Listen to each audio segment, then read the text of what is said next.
Meus irmãos e irmãs, vamos abrir aqui outra vez o texto de Mateus, agora no capítulo 6. Eu já tive aqui esse ano o privilégio, a oportunidade de mais de uma dezena de vezes comentar com vocês alguns trechos e alguns aspectos aqui desse sermão maravilhoso, conhecido como Sermão do Monte, no qual Jesus se dirige aos seus discípulos, ao seu povo, com instruções que às vezes soam muito desconcertantes. Na verdade, o tempo todo, esse é um texto assim. Alguém, até a propósito disso, comentou essa semana comigo o seguinte: por que você escolheu esse texto? Você está querendo esvaziar a igreja? Eu acho que se referia ao fato de que o assunto é indigesto. É verdade, assuntos bastante mais facilmente digeríveis do que os temas de que o Senhor Jesus tratou no Sermão do Monte.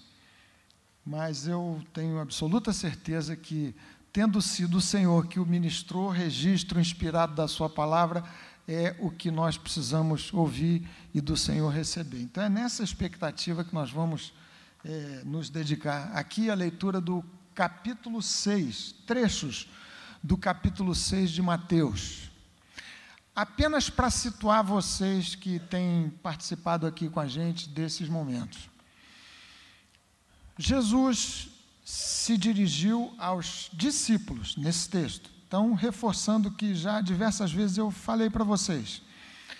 É um texto dirigido aos discípulos. Nesse sentido, não é Cristo indicando um caminho para a salvação. Jesus não está nesse texto dizendo: se vocês viverem, sentirem, se portarem, se comportarem, agirem dessa forma, serão salvos. Não é isso.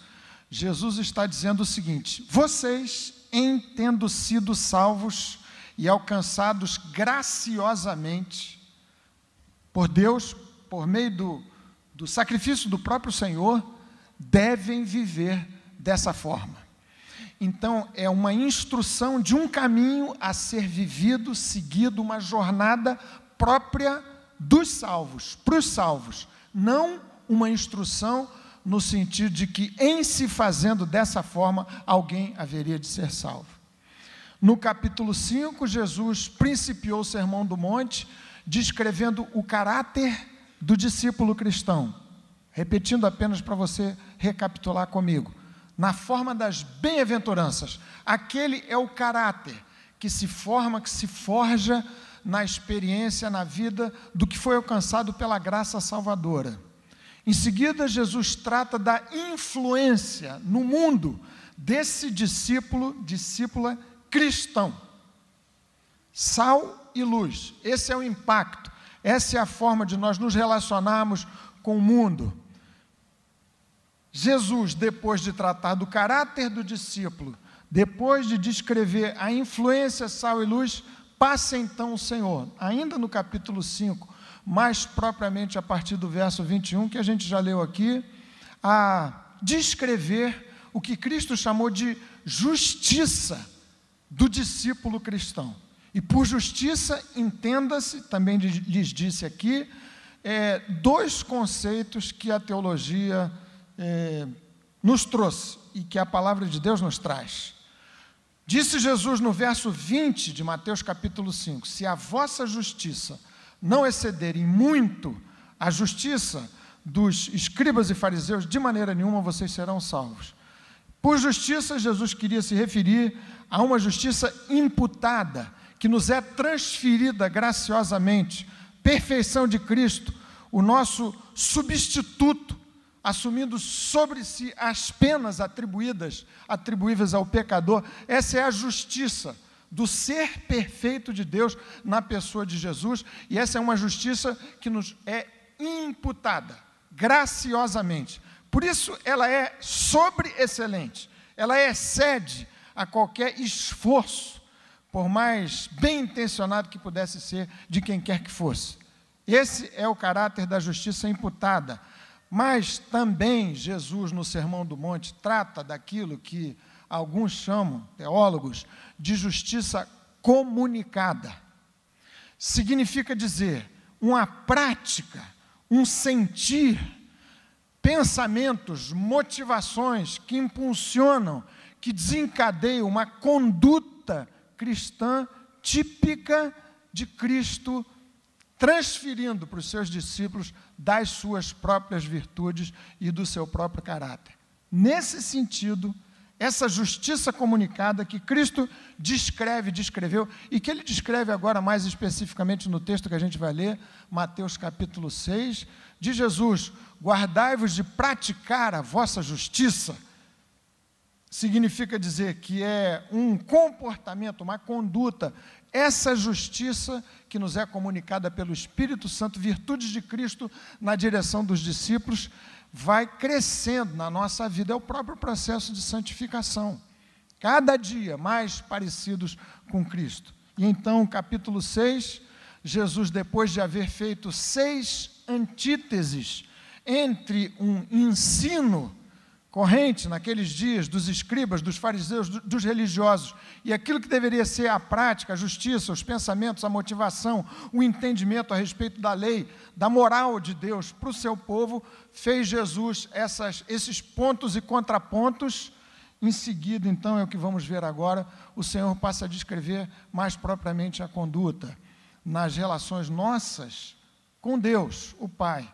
E é assim que o texto principia, versículo 1, capítulo 6, a descrever um princípio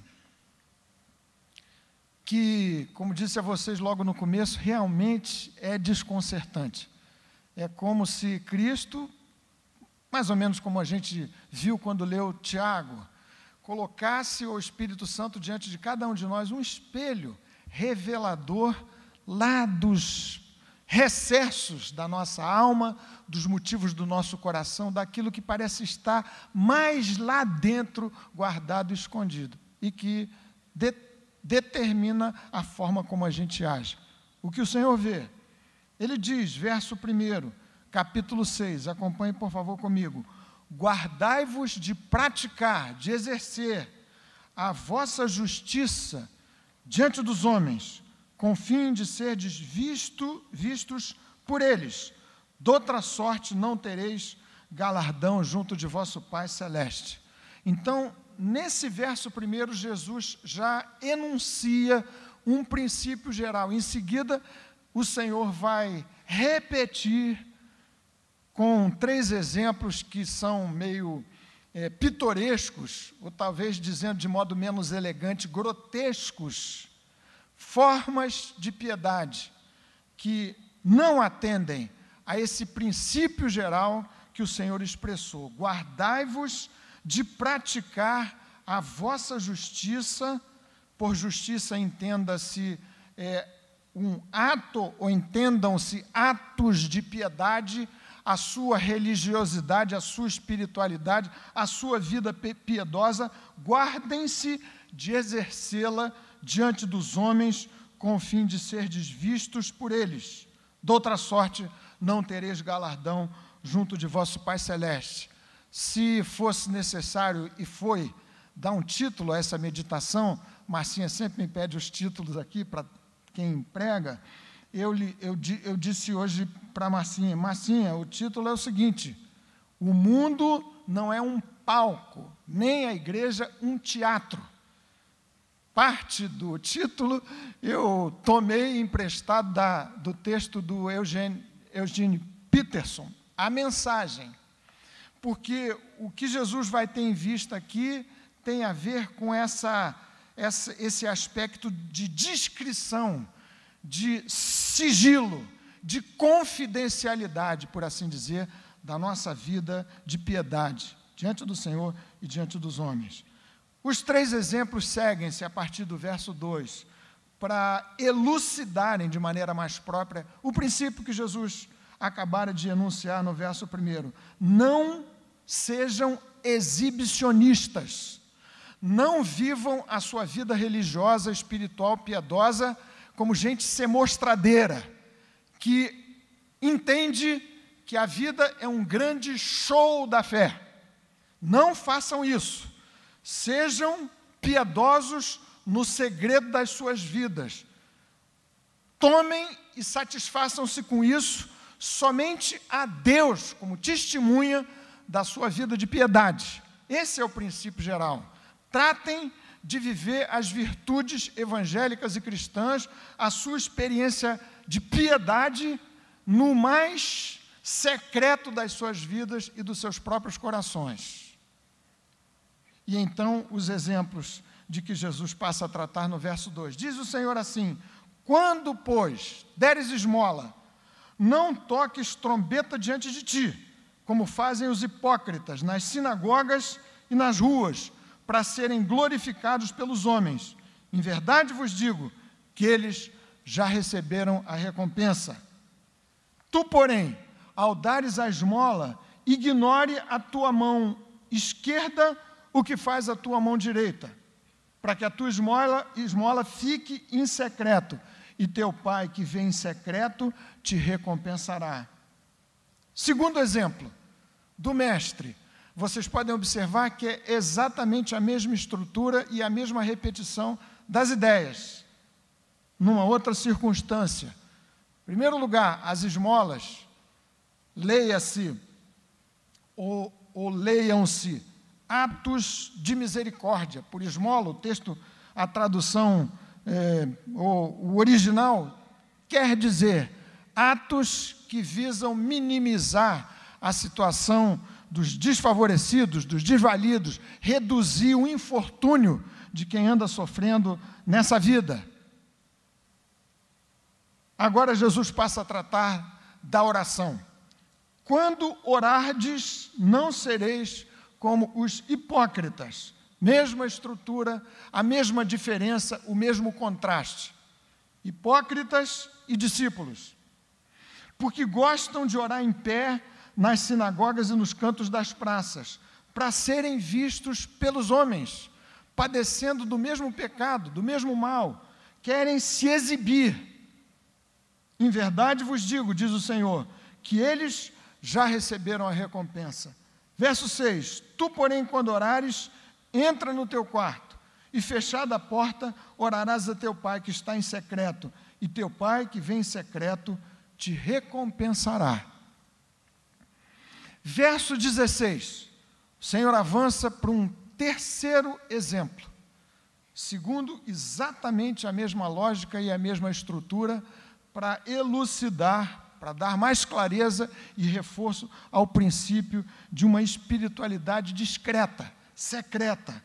Verso 16, quando jejuardes, não vos mostreis contristados como os hipócritas, porque desfiguram o rosto com o fim de parecer aos homens que jejuam. Em verdade vos digo que eles já receberam a recompensa. Tu, porém, contrastando outra vez o comportamento esperado do discípulo cristão, do servo do Senhor, da serva do Senhor, com o comportamento fantasioso, teatral dos hipócritas. Tu, porém, quando jejuares, unge a cabeça e lava o rosto, com o fim de não parecer aos homens que jejuas, e sim a teu Pai, em secreto, e teu Pai, que vem em secreto, te recompensará. Queridos irmãos e irmãs, vimos aqui, então, que todo o texto trata de um princípio que deve governar a nossa vida de discípulos, nas nossas práticas religiosas, espirituais, na nossa devoção ao Senhor. É o princípio do não exibicionismo, da não ostentação religiosa. Evitarmos por todos os meios o que a gente poderia chamar de exibicionismo piedoso. Haveria aqui alguma contradição entre o que Jesus nos ensina com o que ele havia dito no verso 16 do capítulo 5, assim brilhe também a vossa luz diante dos homens, para que vejam as vossas boas obras e glorifiquem a vosso Pai que está nos céus. Nenhuma contradição. No verso 16, que eu acabei de ler, capítulo 5, Jesus diz: a luz de vocês deve brilhar, para que vejam as vossas boas obras e glorifiquem a vosso Pai que está no céu. A contradição é apenas aparente, porque o problema denunciado no verso 1 e dali em diante do capítulo 6 é que aquela gente se exibia para trazer o foco e os holofotes e a glória para si próprios. Então, é esse o contraste que Jesus declara que deve haver entre o comportamento do discípulo e o comportamento que havia nos hipócritas, nos escribas e nos fariseus. Embora os discípulos devam ser vistos praticando boas obras, eles não devem praticar boas obras para serem vistos. É o que alguém comentou a propósito dessa aparente contradição. E um outro comentarista desse texto tão precioso disse o seguinte: devemos mostrar quando somos tentados a esconder, e devemos esconder quando somos tentados a mostrar. Querendo, num jogo de palavras que me pareceu interessante dizer, quando você for tentado a se exibir, saiba que é hora de você se esconder. Quando você for tentado a se acovardar, não testemunhar ousadamente, saiba que é a hora da luz se manifestar de maneira explícita e de maneira escancarada. Os 3 exemplos, aqui Jesus se refere, esmola, já disse para vocês aqui que o texto quer tratar mais amplamente, embora a tradução pareça sugerir apenas um ato de caridade ali isolado, esmolas, o sentido original, trata especificamente daquilo que, de maneira muito ampla, o Antigo Testamento, Jesus reforçou e os apóstolos reforçaram, que tem que ser prática da experiência de cada um de nós, discípulos de Jesus. A preocupação em acudir a pessoas que passam necessidades sérias e graves de todo tipo de natureza e ordem. Alívio para os desafortunados é o sentido desse texto. E a questão é que, segundo Jesus, os hipócritas faziam daquela experiência, daquele ato de caridade, um grande teatro. Tocavam trombeta diante de si, e os comentaristas se dividem para sugerir alguns que era a força de expressão, uma ironia do mestre, dizendo que os fariseus e os escribas iam na direção do templo tocando trombetas. Calvino, por exemplo, entende que aquilo deveria acontecer mesmo, como se estivessem chamando os pobres para junto de si, mas não importa. O que Jesus quer dizer é o seguinte: fiquem satisfeitos no sentido de que só Deus seja a testemunha ocular direta da sua prática de caridade. Quando acudirem aos necessitados, não anunciem, não divulguem o que vocês fazem. Vocês já perceberam como é que esse ensino do Senhor contrasta com tantas práticas nas quais a gente com muita facilidade pode cair? Nesses dias, nesses tempos do Evangelho no Brasil, sem querer ser azedo e ácido de forma nenhuma, mas apenas refletindo aqui numa autoavaliação, o que a gente vive parece contradizer o ensino de Jesus, porque há muitas celebridades no mundo evangélico, estrelas gospel de tudo quanto é tipo, para tudo quanto é gosto. Quando se trata de práticas de caridade, dentro e fora, especialmente fora do ambiente evangélico, o que a gente vê, por exemplo, são os jantares beneficentes reunindo gente rica, célebre. Não parece um exercício muito secreto de prática, de caridade.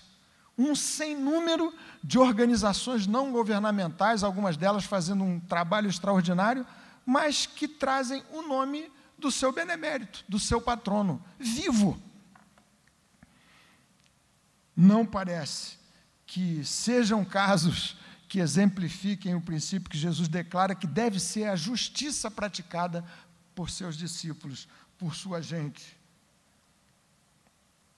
Quanto às orações,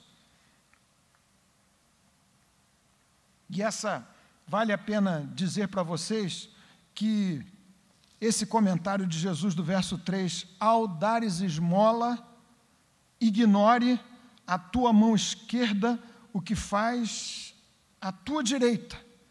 Parece que o Senhor avança no perscrutar das motivações do nosso coração para dizer o seguinte: olha, vocês, discípulos, têm que ser discretos ao praticarem o bem, a caridade, ao socorrerem as pessoas, no sentido de que isso não seja matéria de publicidade para os outros, mas nem para o próprio coração de vocês.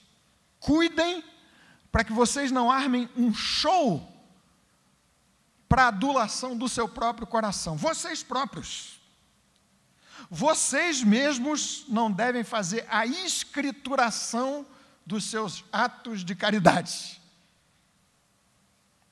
Mateus capítulo 25, um texto difícil, duro, em que Jesus pinta um quadro dramático do que haverá de acontecer no tempo do dia final, tempo da escatologia, dia do juízo, o rei separando ovelhas dos cabritos. E o Senhor diz: porque tive fome e me destes de comer. Diz para as ovelhas colocadas à direita do rei. E as ovelhas lhe perguntam: quando foi que fizemos isso? Nem tinham consciência dos seus atos de caridade e dos seus atos de piedade. A tua mão esquerda não deve ter consciência do que faz a tua direita. Como comentou o irmão que a gente cita daqui tantas vezes, pastor John Stott, é como se Jesus estivesse dizendo o seguinte: ao fazer o cheque de oferta com a mão direita, o importante não é tanto o que você está fazendo, mas é a posição do seu coração, no sentido de ignorar, de deixar na conta de Deus, e não agregar aquilo na escritura dos seus atos que mereçam destaque e valor, não só para os outros, para os de fora, como também para o seu próprio coração, que tem que se colocar diante de Deus dessa forma despojada e absolutamente quebrantada. A lição do segundo exemplo: e quando orardes, não sereis como os hipócritas. Novamente, eu não reforcei isso, vale a pena dizer para vocês. Você sabe, Jesus faz contraste com os hipócritas. Já dissemos isso aqui várias vezes.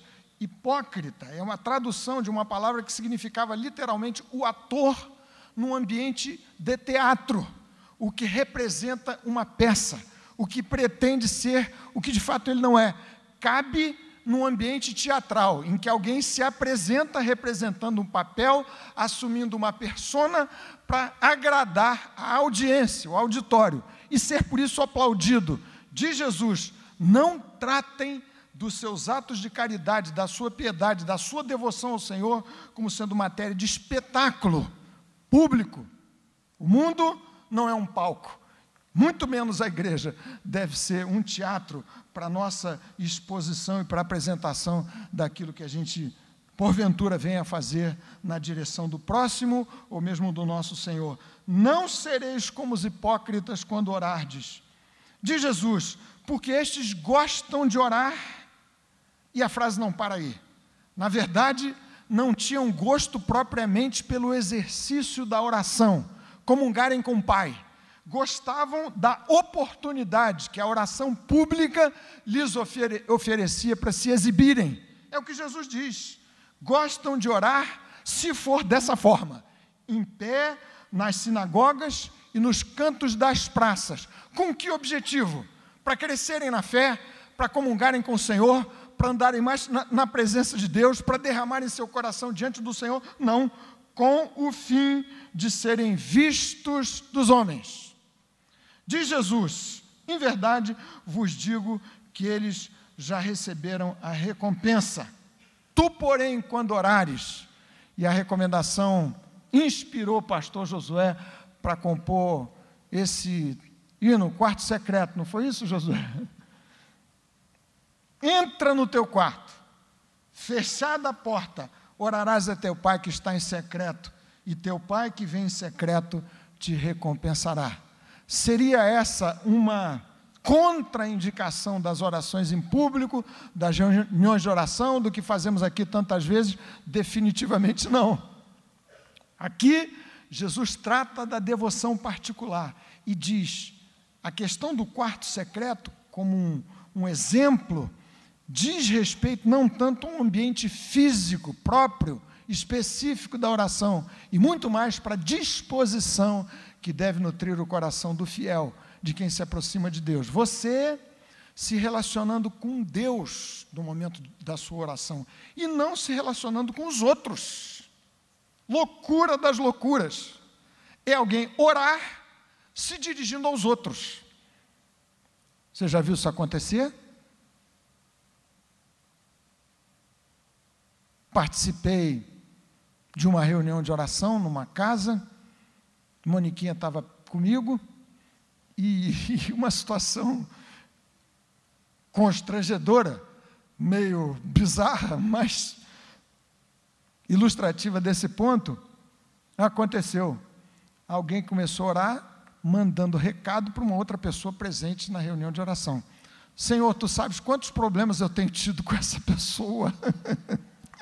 E eu do lado. Eu confesso a vocês que de vez em quando eu abri o olho assim, a gente costuma, prática evangélica, é orar de olho fechado, mas de vez em quando eu dava uma abridinha no olho para ver qual era a reação da pobre da pessoa que estava sendo acusada naquela reunião de oração tão piedosa. Senhor, tu sabes que era mais ou menos assim, que eu não aguento mais essa pessoa. Senhor, tem me quebrantado através da vida desse fulano, dessa fulana. E assim foi. Que maluquice é essa? Que às vezes de maneira menos ostensiva e mais sutil acontece quando a gente ora. Orando, tendo em vista o outro, o espectador, que pode ser o seu irmão, a sua irmã. Jesus não está dizendo que eu não devo orar em público. O que Jesus diz é que se eu orar em público, eu não tenho que levar em consideração, nesse sentido, os espectadores, os que ouvem. Quem ouve a oração de quem ora em público, e quem ora em público, e outros acompanham, todos devem ser, como disse Dietrich Bonhoeffer, que é bom citar aqui muitas vezes, todos sendo levados nas asas da oração, à presença de Deus, ignorando-se uns aos outros, como se tivessem somente consciência de Deus a quem se dirigem, ou a quem devem se dirigir. Claro que a experiência de um ambiente secreto, recluso, privativo, ajuda muito, mas se você não tiver, se sua casa tiver um cômodo só, sala por cima de cozinha, por cima, você não tem seu quarto secreto. Claro que Jesus se referia a uma atitude. E o que é que se poderia dizer de alguém que tem um quarto secreto e bota uma placa? Homem de Deus em oração. Poderia ser assim, né? Não perturbe. Já viu isso acontecer? Não. Já está pensando que eu estou brincando? Acontece. Acontece.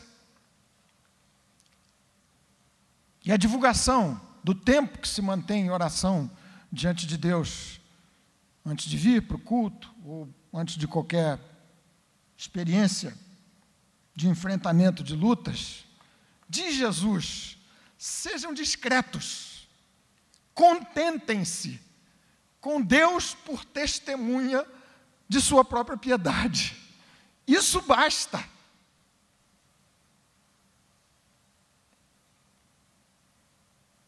Entra no teu quarto, e teu pai que vem em secreto te recompensará. Verso 16, o terceiro exemplo do Senhor, do Mestre. Quando jejuardes, não vos mostreis contristados como os hipócritas. Aqui me permitam uma palavra muito rápida sobre a questão do jejum.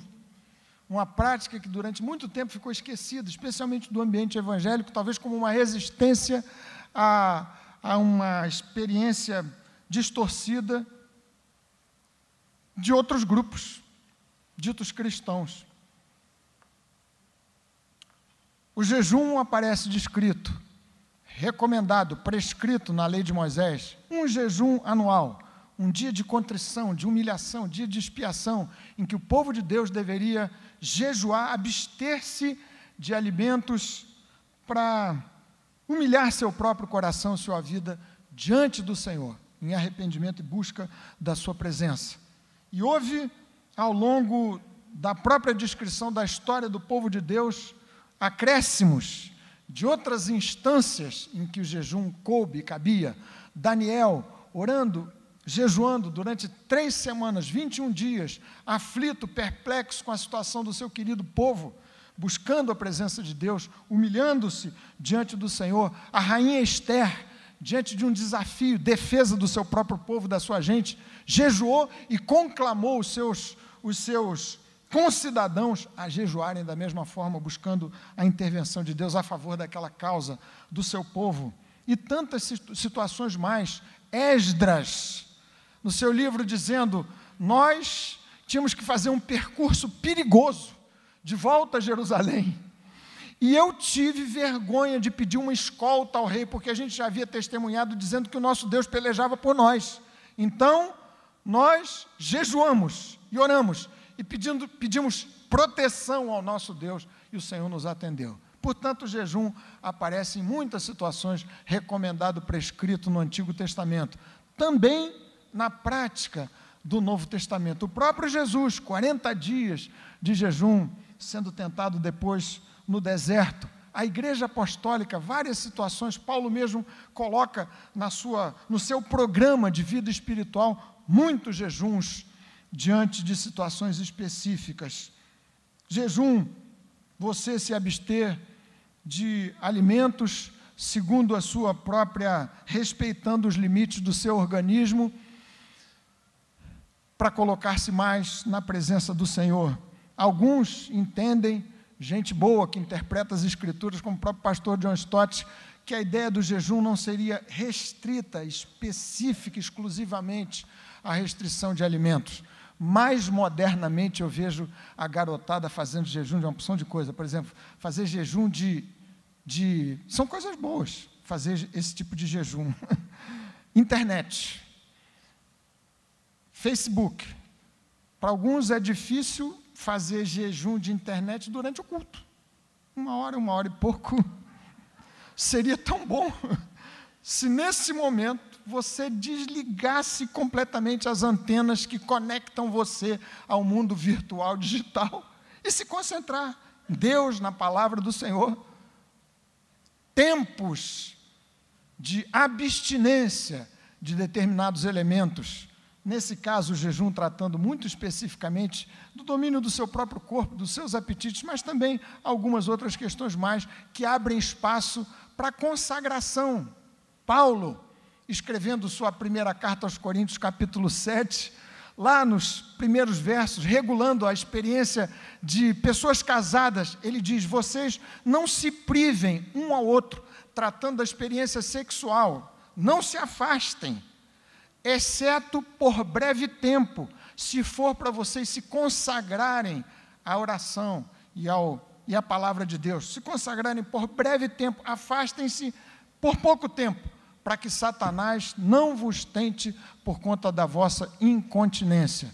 Então, a indicação de que caberia determinadas situações de abstinência, insisto aqui, esse mundo digital oferece ótimas oportunidades de jejuns, de consagração, tempo, você abrindo mão por determinado período de tempo para buscar o Senhor em situações especiais e particulares. Senhor, diante de um fracasso espiritual dos seus discípulos, vocês se lembram, enfrentando um jovem possesso de um espírito maligno, ele disse: esta casta não sai senão com oração e com jejum. Fechado o parênteses aqui de Jesus, da mesma forma, o mesmo princípio, quando vocês jejuarem, vivam normalmente, não façam como os hipócritas. Você viu o texto? O que é que eles faziam? Desfiguravam o seu rosto. E quem examina o texto diz, eles possivelmente passavam cinza no seu rosto para ficarem mais pálidos, com aquele ar de quem está passando fome aguda. Não bastava o aspecto mais abatido de quem faz jejum. Reforçavam aquela condição. Possivelmente colocavam sobre as suas cabeças pano de saco, isso acontecia lá no Antigo Testamento, mas com o objetivo precípio de serem vistos. Era um show, era um espetáculo. Para o mundo, para os circunstantes, uma ribalta da fé. Luzes sobre mim, para que vejam os meus atos de caridade e o meu exercício piedoso diante do meu Deus. Diz Jesus, não façam dessa forma. Banhem-se normalmente, penteiem os seus cabelos, unjam o seu rosto, vivam com normalidade, sem necessidade de divulgarem, anunciarem que vocês estão guardando jejum, porque vocês são mais espirituais. Verso 17. Quando jejuares, unge a cabeça e lava o rosto, com o fim de não parecer aos homens que jejuas, e sim a teu pai. Em secreto, e teu pai que vem em secreto te recompensará. Meus irmãos e irmãs, o que é que podemos concluir de lições, para além do que certamente já ficou, me parece, claro, desse ensino de Jesus? Apenas para a gente reforçar para o nosso coração e orarmos em seguida. A primeira lição, muito marcada nesse texto do ensino de Jesus no Sermão do Monte, é que a vida piedosa, os atos de socorro aos desvalidos nessa vida, aos desafortunados, a piedade que se reflete na forma de orações e jejuns, deve ser marca registrada dos discípulos, sim. Discípulos devem praticar caridade, dar esmolas. Discípulos devem orar. Discípulos devem jejuar. Porque viram que em toda a discussão desse texto, Jesus toma como pressuposto o que a gente poderia chamar, numa linguagem mais rebuscada, de um axioma. É uma afirmação incontestável de Jesus. Ele diz, quando vocês derem esmolas, não diz assim, se vocês eventualmente derem esmolas. Ele não diz, se vocês entenderem um dia que lhes cabe orar. Não, quando orardes. E quanto ao jejum, da mesma maneira, quando jejuardes, devem fazer desta e daquela maneira. Então, a primeira questão a afirmar é que tem que fazer parte da nossa experiência espiritual e religiosa. E ainda que Jesus, com esses 3 exemplos, não tenha sido exaustivo quanto ao que seja viver piedosamente em Cristo, mas ele deu 3 grandes exemplos que têm que ser incorporados à nossa experiência como discípulos do Senhor Jesus.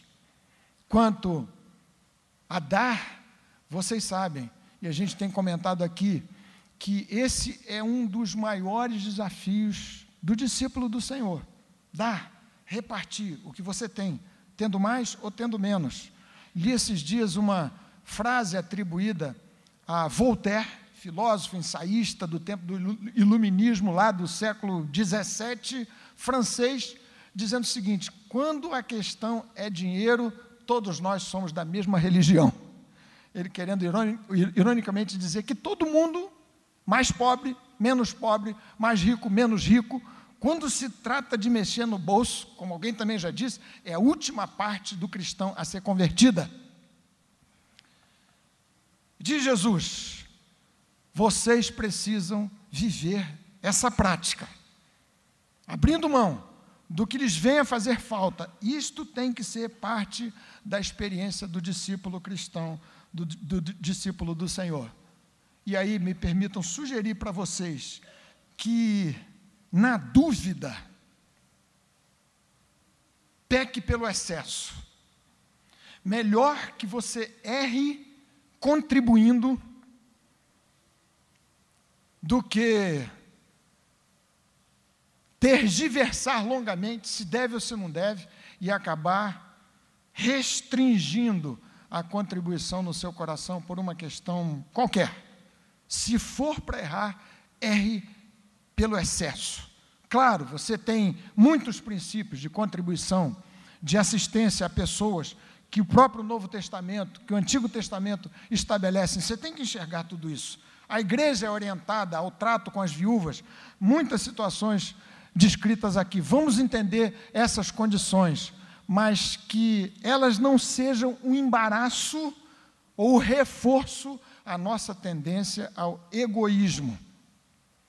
E há um tipo de experiência que mais se pareça com usura do que com generosidade na nossa vida e no nosso coração.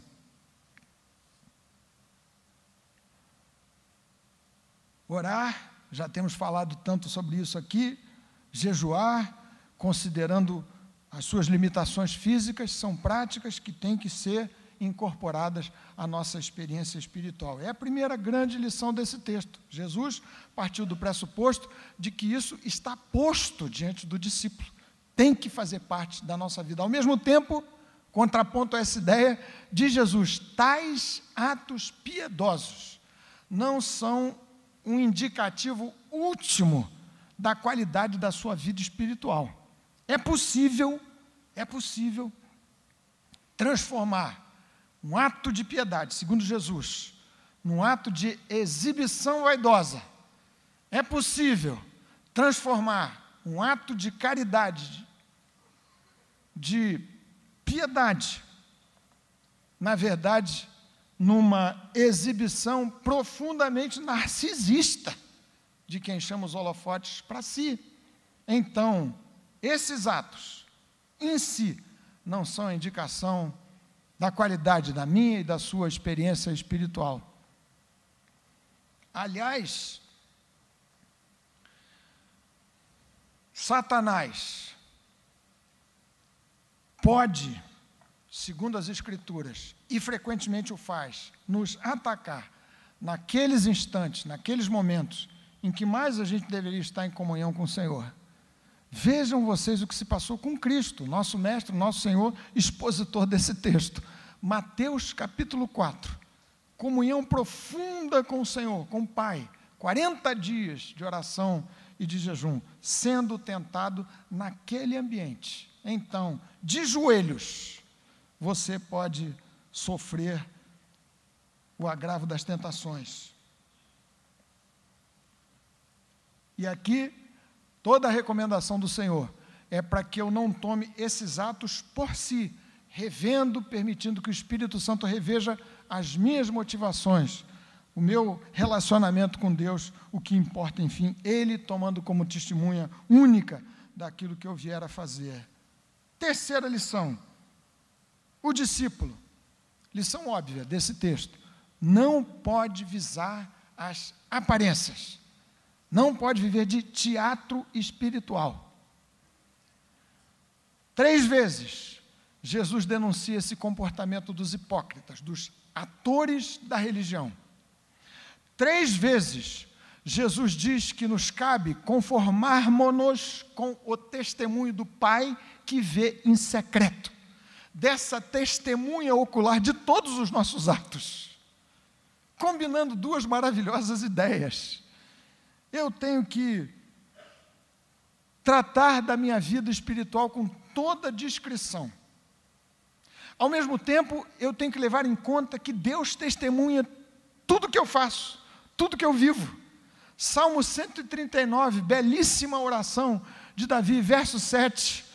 Não há como me esconder do Senhor. Parece que frequentemente a gente perde de vista essa ideia central da onipresença e onisciência do nosso Deus, o nosso Pai.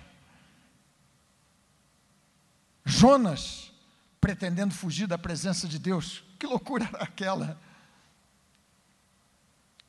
Como o nosso comportamento haveria de ser diferente se a gente tivesse plena, constante, presente consciência de que Deus testemunha todos os atos da nossa vida e do nosso coração e perscruta esses ambientes mais secretos da minha alma, da minha vida, do meu coração, das minhas motivações, dos meus pensamentos. É como já lhes disse aqui, numa ilustração muito pobre e simples, se você soubesse que estavam gravando todas as suas ações, as minhas, e que isso poderia ser exposto eventualmente, será que a gente não agiria diferente em determinadas situações? Ou não? Não é verdade? Será que não seria diferente? Sabendo que você está sendo filmado, está sendo visto, agiria da mesma forma? Talvez não, possivelmente não. Definindo ética, alguém já disse que ética é o comportamento que se tem quando ninguém está vendo.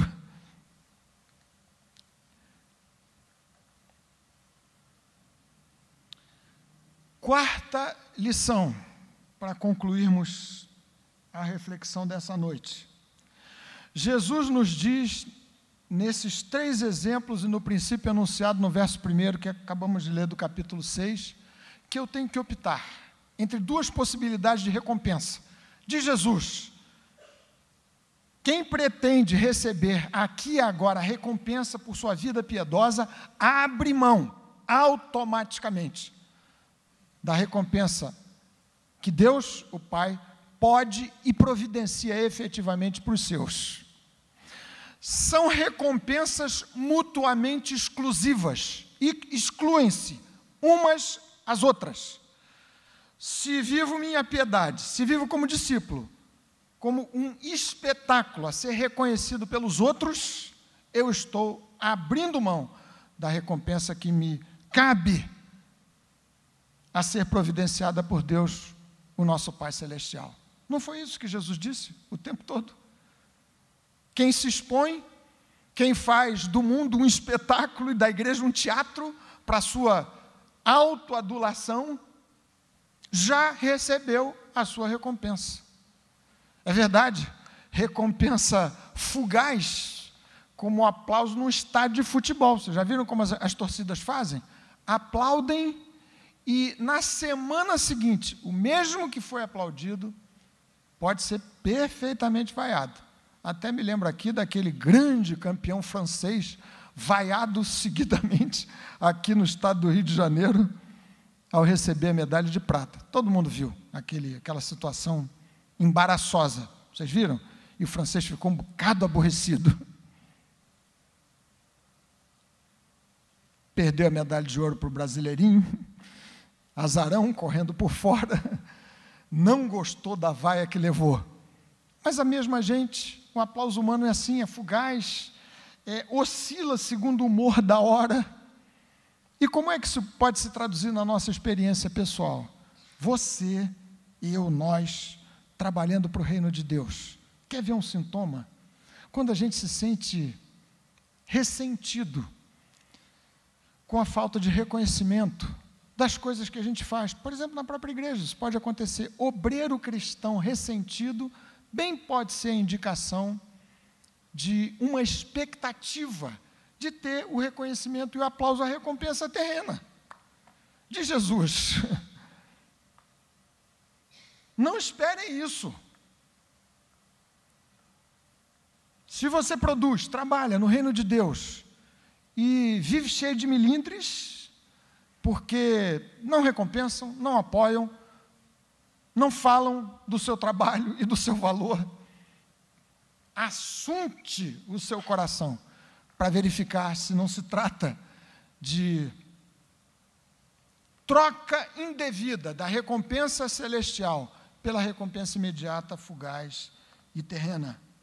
O termo traduzido por recompensa nesse texto, interessante, 3 vezes, 4 vezes, significava justamente um recibo de quitação usado em transações comerciais. Alguém vendia uma propriedade e dava uma recompensa, um recibo de quitação. Estamos quites, nada mais há a receber e a dever. De Jesus, vocês, discípulos, ambicionem as recompensas a serem providenciadas pelo Pai.